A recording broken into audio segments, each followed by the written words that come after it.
Hi everyone. SSC amadi atopa government exams ki experience mayam ahanba maktra GKGS Manipur na welcome tawjari. Matam khara GKGS Manipur na English ki class purakpa ngamjahodraba matungda ngasi nahongna amuk GKGS Manipur na English ki class pujarakli mayam gi damakta and ngasi ki class ase koi previous year questions nainabagi class oina tawjagani ko mayam and masi akoi mixed question format ta akoi tawjagani. Mixed question oibana topic sing ado akoi synonym, antonyms, fill in the blanks, natra improvement of sentence, error detection, para jumbles, boys, idioms and phrase, cloze test, etc. hariba topic sing asida akoi mayam soidan nangjagani and matam khara GKGS Manipur na mayam gi damakta English ki class purakpa ngamjahodaba gi damakta mayam ngakpigani and matung tarakpada GKGS Manipur na soidana atopa akoi English ki oiba important oiba question sing da soidana important concept sing da soidana video puduna laksaki kani maram maduna mayamna GKGS Manipur ki channel se like share amso subscribe to support to view haina nisingjari masi har kanda ngasi ki class horasi ngasi ki class ki question ahan ba dudi akoi select the most appropriate synonym of the given word na hai ko synonym highway makha da pi bo hai sigi ko synonym habni kuma doi ta gadi akoi yeng si wahi adudi inevitably hen hai inevitably hen hai ado option mari pi re ko ado avoidably, certainly, distantly, and timely in okay option mari pi. Sigi option mari sidagi correct option sina koi na choose tawdisi.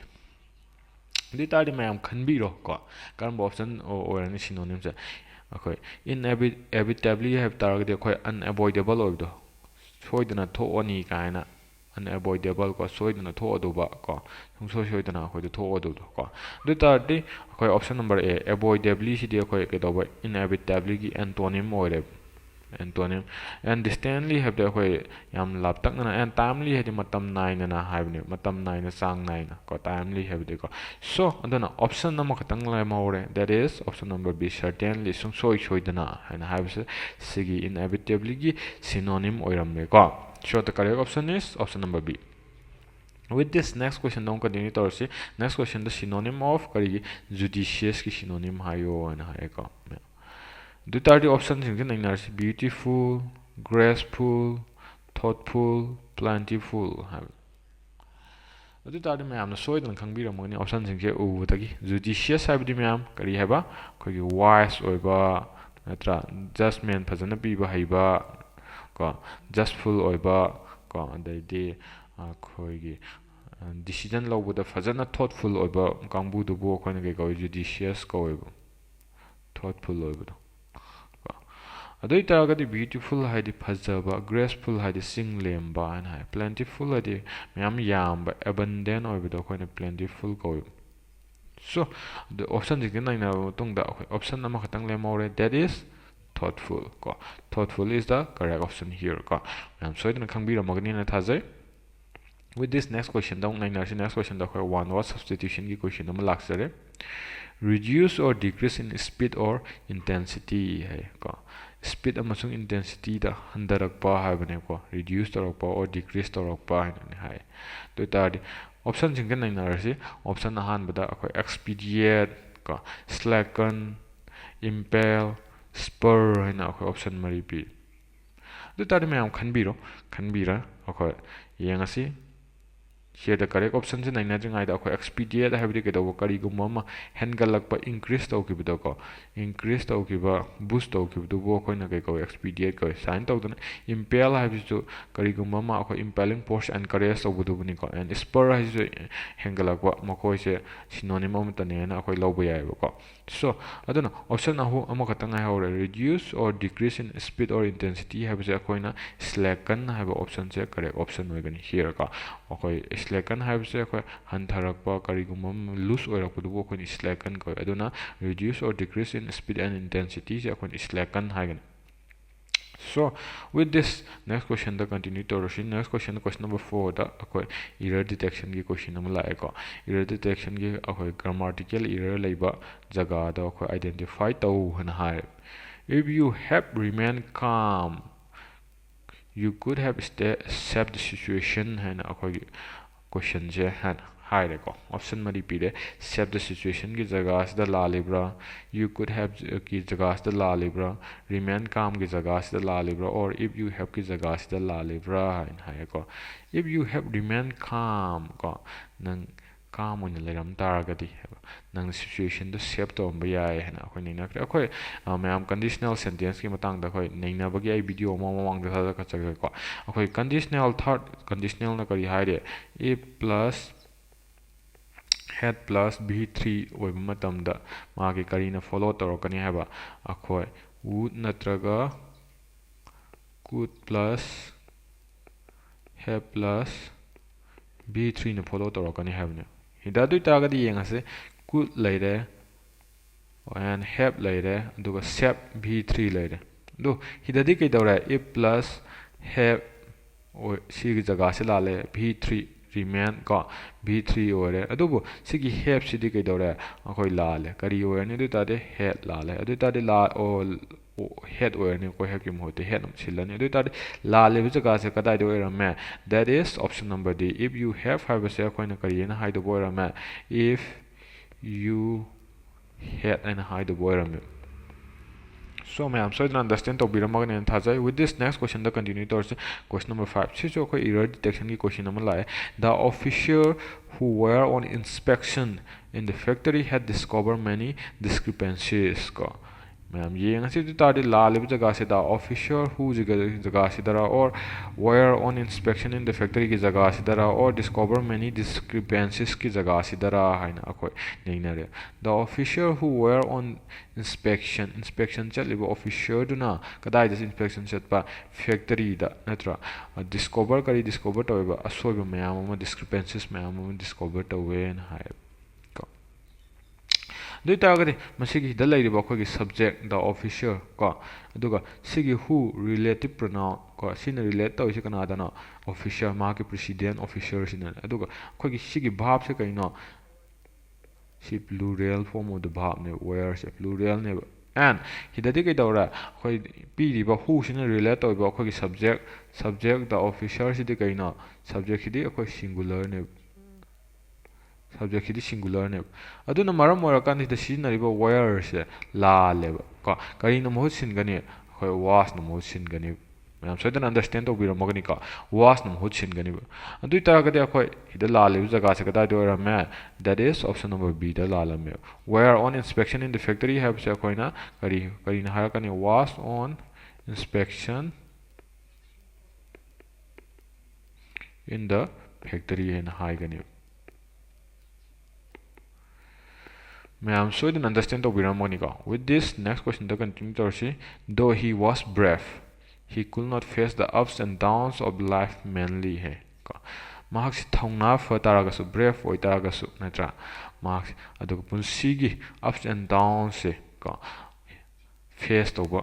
ngamde thongna fa na face to ba ngamde and have ko do tari akho grammatically la le jaga se kadai da no and hai ko though he was brave or he could not face the ups and downs or no error and option number D the of life mainly and option mari pi ko do ta de akhoi hida yeng ase mark thongna pha tar ga so mark se punsi gi ups and downs sing se kedoba nupa thongna khoi face to bangam de and have ne do hida sin na ba mainly have se di khoi nupa thongna have na te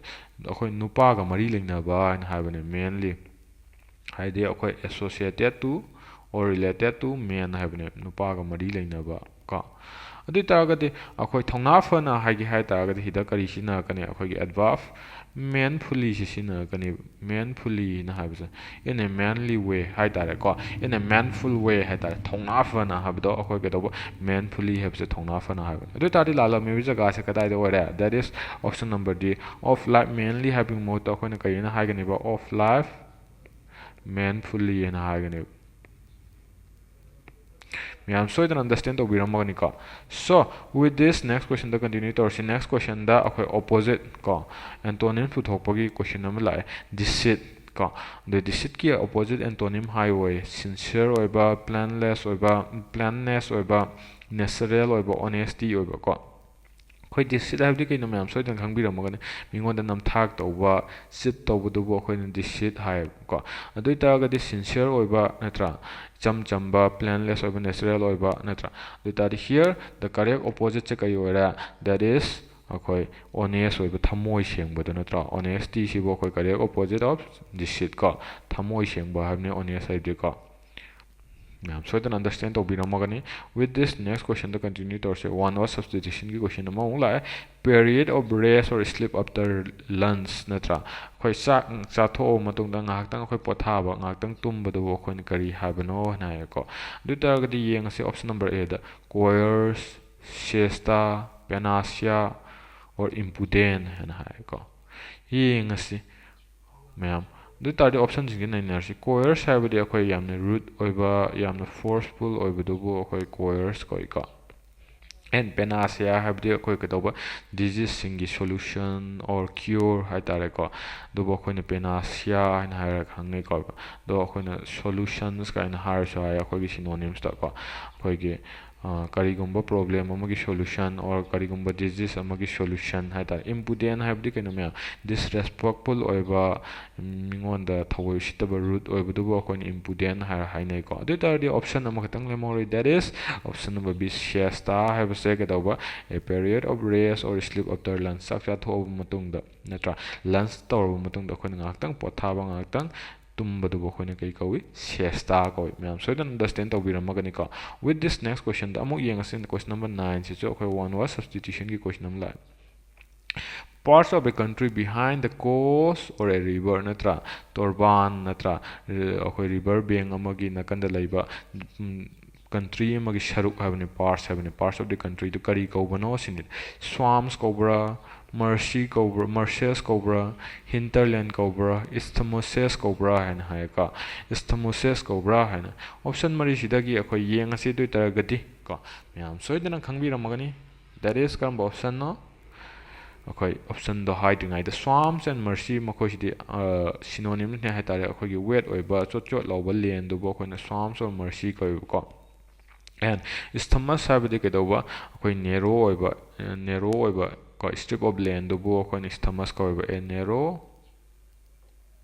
strip of ꯂꯦꯟ ꯍꯥꯏꯇꯥꯔꯦ ꯀꯣ ꯑꯗꯨꯕꯨ ꯑꯩꯈꯣꯏꯅ ꯏꯁꯊꯃꯁ ꯀꯧꯏ ꯑꯗꯨ ꯑꯣꯏꯇꯥꯔꯗꯤ ꯃꯌꯥꯝ option ꯑꯃꯈꯛꯇꯪ ꯂꯦꯝꯍꯧꯔꯦ date is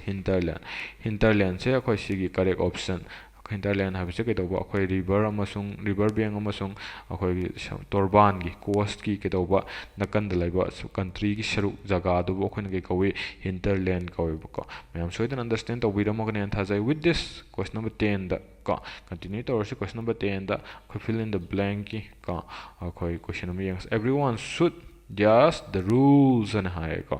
everyone should just the rules ꯑꯅ ꯍꯥꯏ ꯑꯗꯣ ꯀꯩꯅꯣ cope with ꯇꯧꯗꯣꯏꯔꯥ comply with ꯇꯧꯗꯣꯏꯔꯥ or conduce to ꯇꯧꯗꯣꯏꯔꯥ or side with ꯍꯥꯏꯅ ꯑꯩꯈꯣꯏꯒꯤ ꯑꯣꯞꯁꯟ ꯃꯔꯤ ꯄꯤꯔꯦꯀꯣ ꯃꯌꯥꯝꯁꯦ ꯑꯣꯞꯁꯟꯁꯤꯡꯁꯦ ꯅꯩꯅꯔꯁꯤ ꯑꯗꯨ ꯑꯣꯏꯇꯥꯔꯒꯗꯤ ꯃꯌꯥꯝ ꯁꯣꯏꯗꯅ ꯑꯩꯈꯣꯏ ꯑꯣꯞꯁꯟꯁꯤꯡꯁꯤ ꯌꯦꯡꯕꯗ ꯑꯟꯁꯔꯁꯨ ꯈꯪꯉꯝꯃꯒꯅꯦꯅ ꯊꯥꯖꯩꯀꯣ ꯑꯗꯣ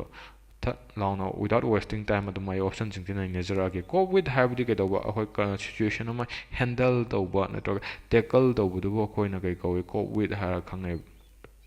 ꯑꯗꯨ ꯑꯣꯏꯇꯥꯔꯒꯗꯤ ꯁꯤꯒꯤ ꯑꯣꯞꯁꯟꯁꯦ ꯃꯦꯟꯁꯟ ꯇꯧꯕꯗ everyone should cope with the ꯑꯩꯈꯣꯏ ꯍꯦꯟꯗꯜ ꯇꯧꯋꯦꯅ ꯍꯥꯏꯒꯗ꯭ꯔꯥ ꯔꯨꯜꯁꯇꯣ ꯍꯥꯏꯔꯣꯏ ꯑꯗꯨ ꯑꯣꯏꯇꯥꯔꯗꯤ ꯑꯣꯞꯁꯟ ꯑꯦ ꯆꯠꯈ꯭ꯔꯦꯀꯣ conduce to ꯍꯥꯏꯕꯗꯤ ꯑꯩꯈꯣꯏ ꯃꯌꯥꯝ ꯃꯤꯉꯣꯟꯗ ꯃꯇꯦꯡ ꯄꯥꯡꯕ ꯍꯦꯜꯞ ꯇꯧꯕꯗꯣꯀꯣ ꯑꯗꯨ ꯑꯩꯈꯣꯏꯅ conduce to ꯍꯥꯏꯅ ꯍꯥꯏ ꯁꯤꯒꯤ ꯑꯣꯞꯁꯟꯁꯤꯁꯨ ꯆꯠꯈ꯭ꯔꯦꯀꯣ ꯑꯗꯨ ꯑꯣꯏꯇꯥꯔꯗꯤ and side with ꯍꯥꯏꯕꯗꯤ ꯀꯩꯅꯣ ꯃꯤ ꯑꯃꯒꯤ ꯃꯤꯆꯪ ꯆꯪꯈꯤꯕꯗꯣ ꯁꯞꯄꯣꯔꯠ ꯇꯧꯈꯤꯕꯗꯣꯀꯣ ꯑꯗꯨꯕꯨ ꯑꯩꯈꯣꯏ side with ꯀꯧꯏꯀꯣ ꯑꯩꯈꯣꯏ ꯍꯥꯏꯅꯗ꯭ꯔꯣ ꯃꯥꯒꯤ ꯃꯤꯆꯪ ꯆꯪꯅꯈ꯭ꯔꯦ ꯀꯥꯏ ꯍꯥꯏꯕꯗꯤ side with him ꯀꯥꯏ ꯑꯩꯈꯣꯏ like the heroine side with the hero ꯀꯥꯏꯅ ꯍꯥꯏꯗ꯭ꯔꯣ ꯑꯩꯈꯣꯏ ꯐꯤꯂꯝꯗꯀꯣ ꯑꯩꯈꯣꯏ ꯍꯦꯔꯣꯏꯟꯗꯣ ꯍꯦꯔꯣꯒꯤ ꯃꯤꯆꯪ ꯆꯪꯉꯤ ꯀꯥꯏꯅꯀꯣ ꯃꯌꯥꯝ ꯑꯗꯨꯅꯤ ꯁꯥꯏꯠ ꯋꯤꯠ ꯍꯥꯏꯗꯤ ꯁꯞꯄꯣꯔꯠ ꯇꯧꯕꯗꯨꯅꯤꯀꯣ ꯑꯗꯨ ꯑꯣꯏꯇꯥꯔꯗꯤ ꯁꯤꯒꯤ ꯑꯣꯞꯁꯟꯁꯤꯁꯨ ꯆꯠꯈ꯭ꯔꯦ ꯑꯗꯨ ꯑꯣꯏꯇꯥꯔꯗꯤ ꯑꯣꯞꯁꯟ ꯑꯃꯈꯛꯇꯪ ꯉꯥꯏꯍꯧꯔꯦ ꯗꯦꯠ ꯏꯁ comply with ꯀꯣ comply with ꯍꯥꯏꯕꯗꯤ ꯀꯩꯅꯣ ꯃꯌꯥꯝ ꯐꯣꯂꯣ ꯇꯧꯕꯗꯨꯅꯤꯀꯣ ꯔꯨꯜꯁ ꯑꯃꯁꯨꯡ ꯔꯤꯒꯨꯂꯦꯁꯟ ꯐꯣꯂꯣ ꯇꯧꯕꯗꯨꯕꯨ ꯑꯩꯈꯣꯏꯅ ꯀꯩ ꯀꯧꯏ comply with ꯀꯧꯏ ꯑꯗꯨ ꯑꯣꯏꯇꯥꯔꯒꯗꯤ ꯁꯤꯒꯤ ꯀ꯭ꯋꯦꯁꯟ ꯅꯝꯕꯔ 10ꯁꯤꯒꯤ ꯀꯔꯦꯛ ꯑꯣꯞꯁꯟꯁꯦ ꯀꯩ ꯇꯥꯔꯝꯃꯦ that is option number B everyone should comply with the rules ꯑꯅ ꯍꯥꯏꯒꯅꯤ ꯃꯌꯥꯝ ꯁꯣꯏꯗꯅ ꯑꯟꯗꯔꯁꯇꯦꯟ ꯇꯧꯕꯤꯔꯝꯃꯒꯅꯦꯅ ꯊꯥꯖꯩ ꯋꯤꯠ ꯗꯤꯁ ꯅꯦꯛꯁ ꯀ꯭ꯋꯦꯁꯟꯗ ꯀ꯭ꯋꯦꯁꯟ ꯅꯝꯕꯔ 11ꯗ ꯌꯦꯡꯉꯁꯦ ꯍꯟꯗꯛꯁꯨ ꯐꯤꯜ ꯏꯟ ꯗ ꯕ꯭ꯂꯥꯡꯛꯁ ꯀ꯭ꯋꯦꯁꯟ ꯑꯃ ꯂꯥꯛꯑꯦ if I dare to Delhi I will meet you ꯀꯣ ꯁꯤꯒꯤ ꯀꯟꯁꯦꯞꯁꯦ ꯀꯔꯤꯒꯤ ꯀꯟꯁꯦꯞꯇꯅ ꯀꯔꯤꯗꯒꯤ ꯂꯧꯊꯣꯔꯛꯄꯅꯣ ꯍꯥꯏꯕ ꯃꯇꯝꯗ ꯑꯩꯈꯣꯏ ꯀꯟꯗꯤꯁꯅꯦꯜ ꯁꯦꯟꯇꯦꯟꯁꯀꯤ ꯀꯟꯁꯦꯞꯇꯒꯤ ꯂꯥꯛꯄꯅꯤꯀꯣ ꯃꯌꯥꯝ adu itagadi if I gas to Delhi I will meet you ai nanga thengnagani na hayko akhoi da sin se will plus v1 neba will plus v1 sinage hay tagadi akhoi kai tawba tare akhoi present form ama melok patare present form ama if plus present form ama lak tare present indefinite form hay tare ko adu itagadi si lak matam da kari no follow tawkane ba will plus v1 is follow tawkane akhoi da will plus v1 leire adu tadi present form yengase present indefinite form da may come natre should come natre came akhoi v2 ni natre ko adu itagadi akhoi hida akhoi na pandusha kari tare that is option number D is the correct option if I come natra the present form hida come melane if I come to Delhi I will meet you ko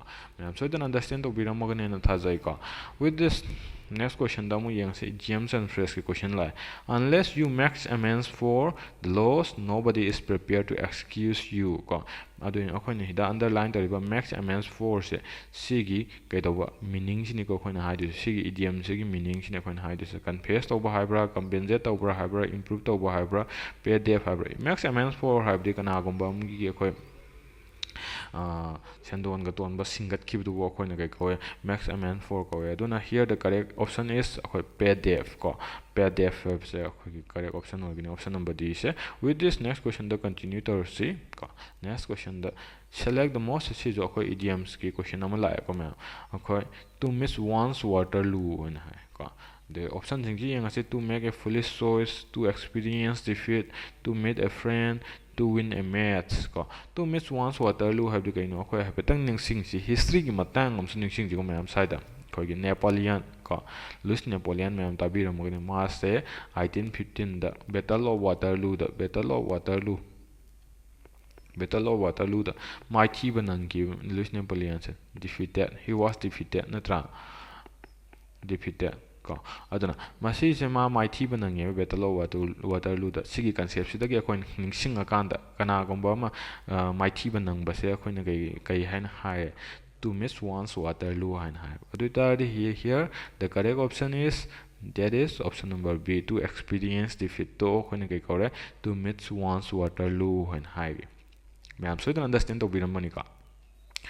with this next question the continue to see next question the sentence improvement ki question am like improvement of the sentence ko do ta di yang si the manager assured the employees that none of them will be dismissed si sini ko na sentence improve to du se ko do ta di option sing chi yang si will be dismissed na substitute to dira is being dismissed high dira or there is no improvement high dira or will have been dismissed have option mari sitagi akoi ama naina ragani ka akoi ama choose to dine yang se akoi dum jaga sta dum khange will plus b plus mado akoi da b3 oigadum ne b3 oigadum ne ba ko o sigi keno sigi matung ina format sigi matung ina adu bu hidade b plus kai do ba v1 oiba adu ta de si no improvement se koi no improvement ki option sim cancel taw kre ko adu ta de option hong ko tang le more option yeng kanda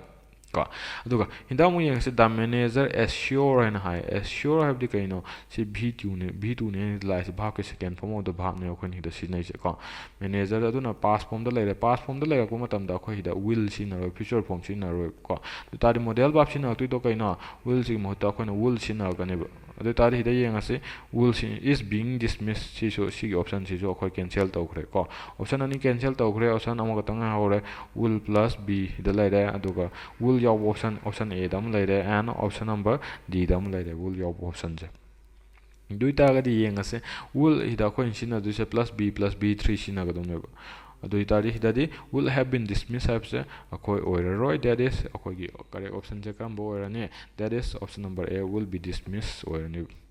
ma'am so you understand to biramogani ka aduna the manager assured the employees that none of them will be dismissed and high gani ba ko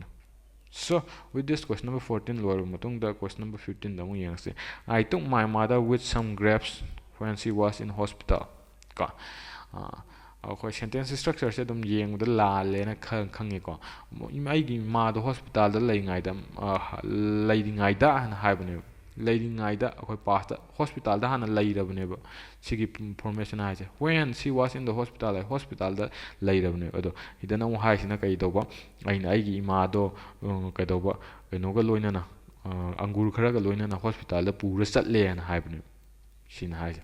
ꯑꯗꯨ ꯑꯣꯏꯇꯥꯔꯗꯤ ꯅꯣ ꯏꯝꯄ꯭ꯔꯨꯚꯃꯦꯟꯁꯦ ꯂꯥꯟꯈ꯭ꯔꯦ option number ꯁꯤꯁꯦ ꯑꯃ ꯑꯩꯈꯣꯏ cancel ꯇꯧꯈ꯭ꯔꯦ ꯀꯃꯦꯟ ꯑꯗꯨ ꯑꯣꯏꯇꯥꯔꯒꯗꯤ I brought my mother some grapes ꯍꯥꯏꯕꯁꯦ ꯑꯩꯈꯣꯏ ꯌꯦꯡꯉꯁꯦ ꯑꯩꯅ ꯑꯩꯒꯤ ꯏꯃꯥꯗꯨꯗ some grapes ꯈꯔ ꯄꯨꯔꯛꯑꯦꯅ ꯍꯥꯏꯕꯅꯦꯕ ꯑꯗꯣ ꯑꯩꯈꯣꯏ ꯃꯥꯗꯣ ꯍꯣꯁꯄꯤꯇꯥꯜꯗ ꯂꯩꯈ꯭ꯔꯕꯅꯦꯕ ꯁꯤꯒꯤ ꯁꯦꯟꯇꯦꯟꯁꯁꯤꯅ ꯍꯥꯏꯁꯦ ꯑꯗꯨ ꯑꯣꯏꯇꯥꯔꯒꯗꯤ ꯍꯣꯁꯄꯤꯇꯥꯜꯗ ꯂꯩꯔꯕꯅꯤꯅ ꯑꯅꯥꯕꯒꯤꯗꯃꯛꯇ ꯑꯩꯈꯣꯏ ꯀꯩꯗꯧꯕ ꯑꯪꯒꯨꯔ ꯈꯔ ꯄꯨꯔꯀꯥꯟꯗ ꯆꯠꯂꯦꯅ ꯍꯥꯏꯔꯣꯏꯗ꯭ꯔꯅꯦ ꯑꯗꯨꯅ ꯑꯩꯈꯣꯏ here ꯑꯩꯈꯣꯏ correct substitutionꯁꯤ ꯀꯔꯤꯅ ꯑꯣꯏꯔꯅꯤ I took some grapes ꯈꯔ ꯀꯔꯤꯒꯤ for my mother ꯑꯩꯒꯤ ꯏꯃꯥꯒꯤꯗꯃꯛꯇ ꯍꯥꯏꯅ ꯍꯥꯏꯒꯅꯦꯕ ꯀꯣ ꯑꯗꯨꯅ correct optionꯁꯦ option number B ꯀꯣ ꯌꯥꯝ ꯁꯣꯏꯗꯅ ꯈꯪꯕꯤꯔꯝꯃꯒꯅꯤ ꯍꯥꯏꯅ ꯊꯥꯖꯩ ꯑꯗꯨꯅ ꯁꯦꯟꯇꯦꯟꯁ ꯁ꯭ꯇ꯭ꯔꯛꯆꯔꯁꯤꯁꯨ ꯍꯥꯏꯐꯦꯠꯇꯪ ꯌꯦꯡꯕ ꯑꯥꯔꯊ ꯈꯪꯕꯁꯨ ꯍꯥꯏꯐꯦꯠꯇꯪ ꯈꯪꯕ ꯃꯊꯧ ꯇꯥꯏꯀꯣ ꯃꯌꯥꯝ so with this question number 16ꯗ continue ꯇꯧꯔꯁꯤ incorrectly spell word ꯀꯣ ꯑꯩꯈꯣꯏ incorrectly spell word ꯄꯨꯊꯣꯛꯑꯣꯏ ꯀꯣ ꯃꯌꯥꯝ ꯑꯩꯅ ꯑꯟꯁꯔꯁꯨ ꯑꯗꯨꯝ ꯄꯤꯔꯀꯥꯟꯗ ꯂꯩꯖꯔꯝꯃꯦꯀꯣ ꯑꯩꯗ ꯌꯦꯡꯉꯁꯤ ꯑꯗꯣ ꯑꯩ ꯇꯥꯏꯄꯤꯡ ꯃꯤꯁꯇꯦꯛ ꯑꯣꯏꯔꯝꯃꯒꯅꯤꯀꯣ ꯑꯩꯅ ꯀꯩꯅꯣ ꯇꯧꯕ ꯀꯥꯎꯕ ꯍꯥꯏꯇꯥꯔꯦ answerꯁꯦ here option number B ꯁꯦ ꯂꯥꯜꯂꯦ that is necessary ꯀꯣ necessaryꯁꯦ ꯑꯩꯈꯣꯏ double C ꯑꯣꯏꯔꯣꯏ C ꯈꯤꯇꯪ ꯑꯣꯏꯒꯅꯤꯀꯣ ꯑꯗꯨꯒ remittance ꯍꯥꯏꯕꯗꯤ ꯀꯩꯗꯧꯕ ꯀꯅꯥꯒꯨꯝꯕ ꯑꯝꯗ ꯑꯩꯈꯣꯏ ꯄꯦꯃꯦꯟ ꯇꯧꯊꯣꯛꯈꯤꯕ ꯑꯩꯈꯣꯏ ꯁꯦꯇꯜꯃꯦꯟ ꯇꯧꯈꯤꯕꯗꯣ remittance ꯀꯧꯏꯀꯣ ꯁꯤꯁꯤꯃꯒ ꯈꯪꯖꯤꯟꯕꯤꯔꯣ ꯃꯌꯥꯝ with this next questionꯗ continue ꯇꯧꯔꯁꯤ next questionꯗ ꯑꯩꯈꯣꯏ correctly spell word choose ꯇꯧꯑꯣꯅ ꯍꯥꯏꯌꯦꯀꯣ ꯕꯅꯥꯟ ꯆꯨꯝꯅ ꯍꯥꯏꯕ ꯀꯣ perjury ꯑꯣꯏꯗꯣꯏꯔꯥ ꯑꯍꯥꯟꯕ PAR say perjury or perjury ꯍꯥꯏꯅ here the correctly spell word is perjury ꯀꯣ perjury ꯍꯥꯏꯕꯗꯤ ꯀꯩꯗꯧꯕ ꯑꯔꯥꯟꯕ falsehood ꯍꯥꯏꯕꯗꯨꯅꯤꯀꯣ falsehood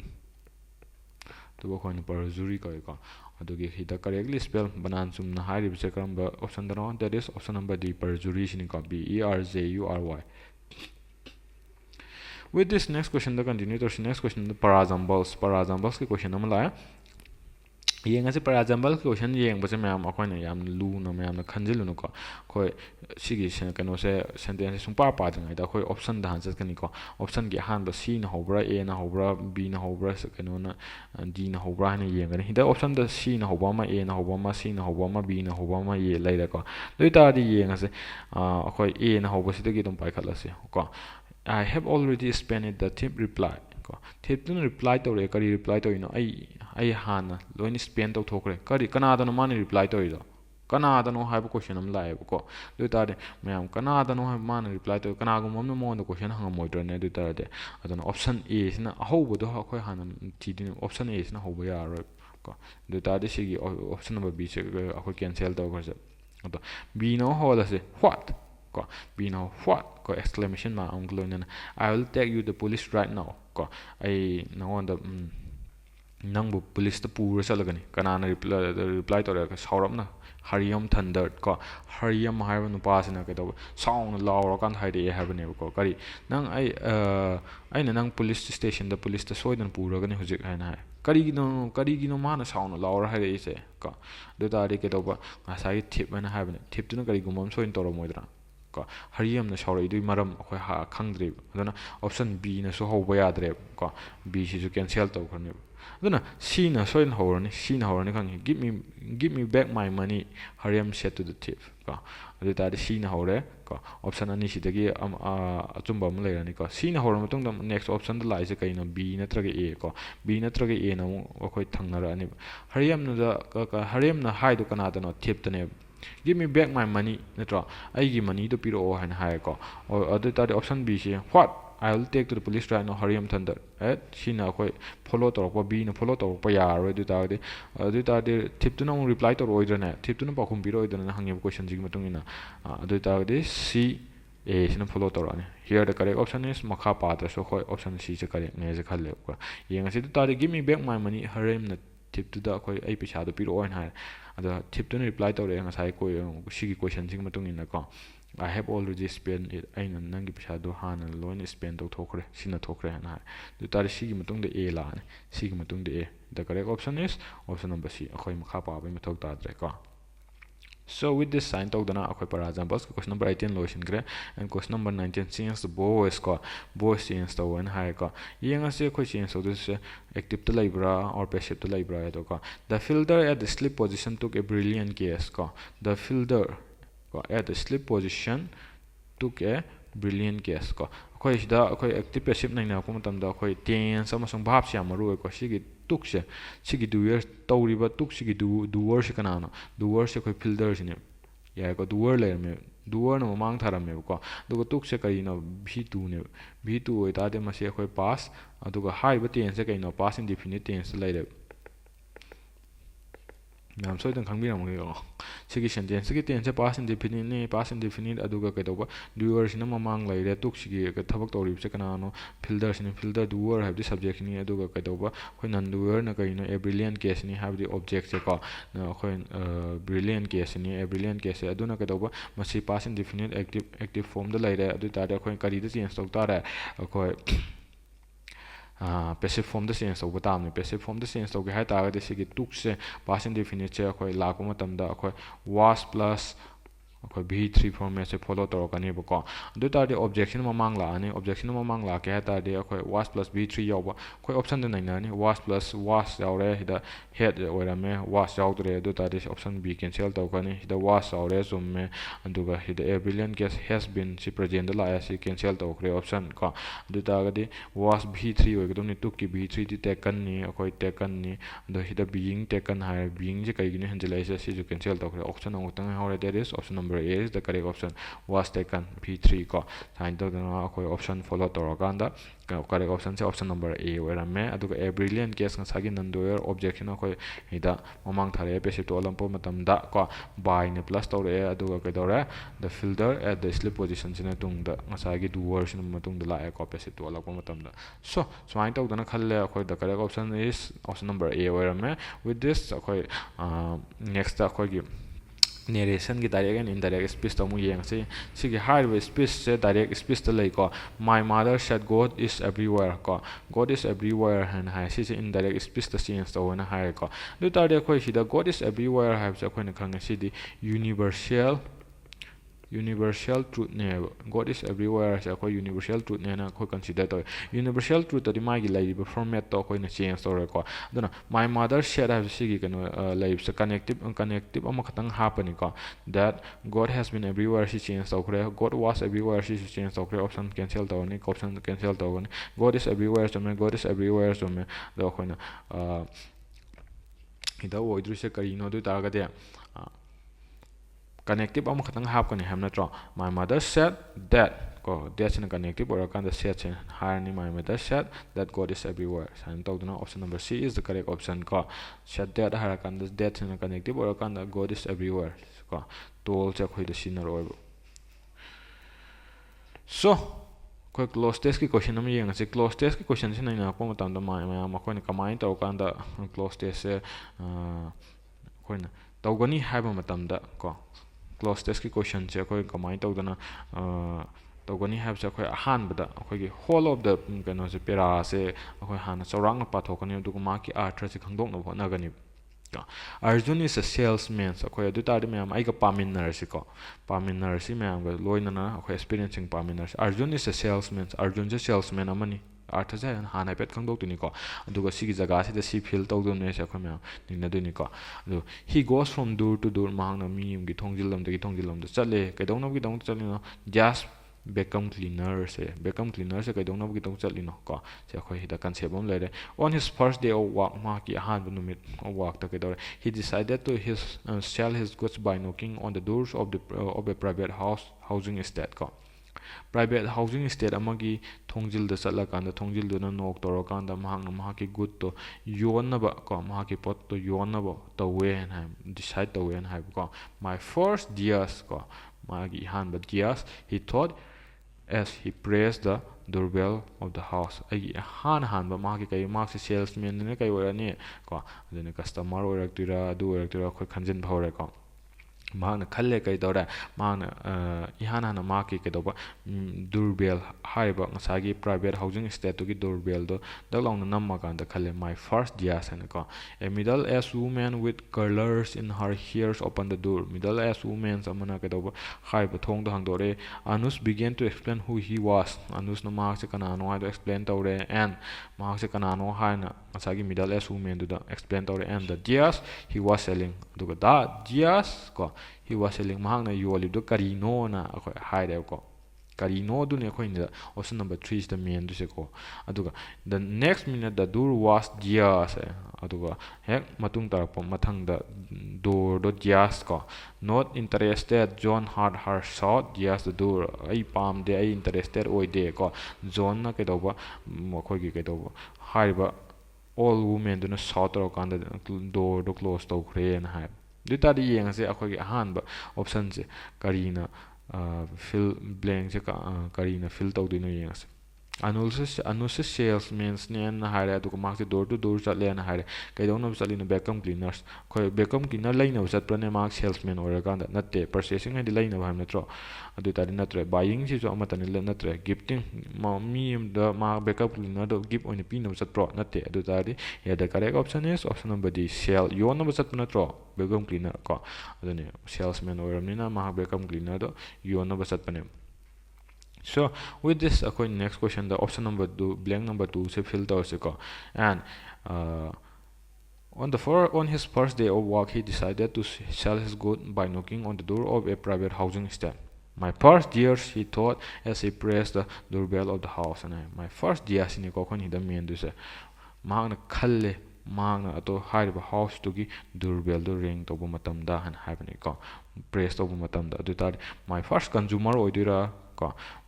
my first customer oidira my first supplier oidira my first manufacturer oidira ko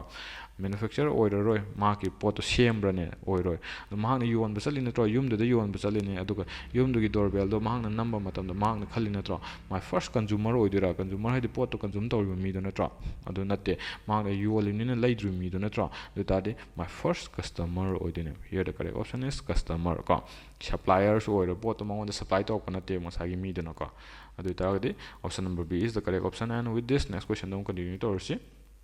a middle aged woman with curls in her hair open the door ko a middle aged woman do door open door e ko do ko option fill to do option number 3 sine ko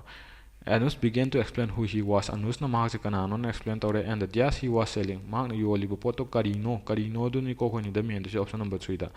produce ko material la product la ingredients la na ka khoi haire ko adu ta de materials production na tre ko khoi ingredients khoi pochak polam na tre ko product amane vacuum cleaner se khoi product am na tro vacuum cleaner sigi kano sina tro khoi ni de substitute to option number 3 da ko sigi film blank number 3 da adu ta de vacuum cleaner se khoi product amni na option number 6 na khoi correct option ne la ne product amane adu ta de Anus began to explain who he was Maxicanano explain tore and the product he was selling and hagani ko and option number blank number 4 sang mail se blank number 4 se karina men dina the next minute the door was just not in just and the next minute ta khoi ke dore du do ke dore na du do ke do kim no do khoi da haidini ko option number 4 is not interested palm day have ni du do khoi thong lon sila amani ko do ta slam damn cram hena hai ko cram have de ko overcrowded over ko hai dis chin ba jaga do tight over du ne do ta si oi gadro si option ja no si option je oi roi tem have de kai no control over do ko control to do do si option si oi roi dem have de kai no dem have de ko annoying over do annoyed over do ta si option si su or right that is sida kari na melani do ta the door do ko dang galong ko slam do kan thingjil kan chat kip to ko slam ko do ta thingjil kan da dang laung soram na kan na ga dong kan sujil kan da slam do door do thingjin kip do ko slam ko do ta here correct option is slam and with this next question down next blank song fill to blank number 5 ko blank number 5 so fill to and not interested John had her shot just the closed door ko John tai have a heart away, Kadover, Mount Lowers at Kiba, just a closed door, or Tingjin Guru Dugi before Mamang dara, Mamang Hydurane, Hydu Netra, Matak the one Hadi Matak Netra, she gave prepositions in a field over the Toro Netra, a side Nakandara, Nate. Close to the marumda behind marumda and had netra. The option number D behind and the correct option here. With this, ma'am asigi akoi GKGS Manipur na polar pa English ki mix question matang asida lusin jare and GKGS Manipur gi sigi video sida ki ma'am na kana wakasitang phangye na khanbi taragadi ka. Like, share, and subscribe to the and with this, PDF amasung nutigi daily quiz amasung important updates kidamakta agi Telegram channel hidai scan darakanda follow tokshin biro or else WhatsApp paiba brothers and sister experience ki damakta so WhatsApp ki link description so idana hapsarange ka and atopa hanagi akhoi topic wise conditional sentence ki error detection ki topic wise athakiba class yeng driba brothers and sister ki so ai description the link hapsarange experience ki damakta so with this masi ha kanda mayam amona thagatchari. Thank you, ma'am.